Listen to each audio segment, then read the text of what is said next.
So I recently released a postmortem of sorts talking about how much money I made from my game trivia war. I also talked about the things that I did right and the things that I did wrong. Someone commented and asked me to go into more detail about what I did to market the game. So let's talk about it.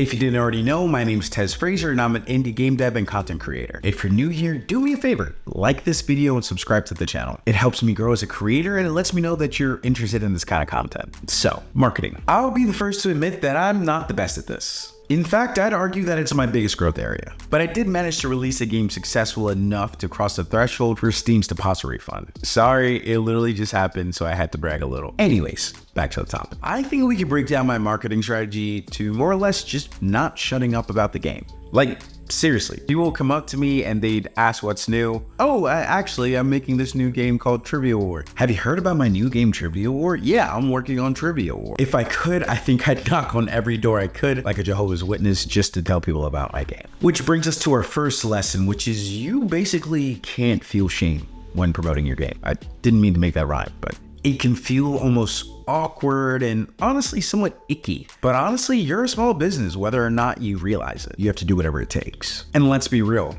When's the last time you saw a small business not take the opportunity to tell you at every moment that they're a small business? And you should do the same. I posted in every social media I had. I posted in every single group chat. I literally just put the game in front of people at parties. If you want to sell a game, you got to be a little annoying about it. The other thing I did, which I think was really important, was start a devlog. Most people probably don't know this, but I actually concepted Trivia War years ago, and I started a devlog basically as soon as I had anything to show. Overall, I had 5 devlogs, but I actually had 7 long-form videos and 7 to 8 shorts. And I posted them on not 1, not 2, but 3 separate platforms for a total of over 18,000 views. Hell, the video you're watching right now was more or less an ad for Trivia War, which is available on Steam right now if you'd like to show a little support. Links in the description if you'd like to show a little support. People want to cheer you on. They want to feel involved. They want to say that they followed the development of a game. Feel like they're part of the team, and by supporting you, they are. Now, when I first started the Trivia War devlog, I wasn't actually looking for a Steam release originally. But by the time I came back to the series, I absolutely was. And as such, I made sure to have the Steam page ready. This is one of the biggest mistakes that I see people make. Wishlists are incredibly powerful. And while they're no true indication of sales, I can almost guarantee you no wishlists will equal no sales. Good marketing needs a call to action. People have short memories and they will move on if you do not give them something to do. Which is why my strategy with shorts was to show off the most interesting parts of my game.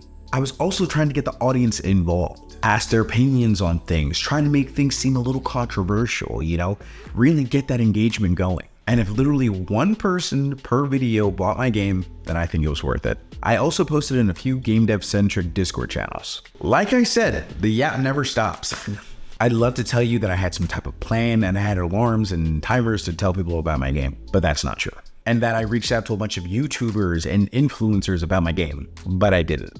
What you've already heard was more or less the entire marketing effort for Trivia War. I had plans, but I just didn't do a good job of following through. I made Steam keys for influencers, I made a list of those that I planned to reach out to, but ultimately I didn't. There's something to say about how tiring it is to release a game, and as such, my marketing fell off entirely.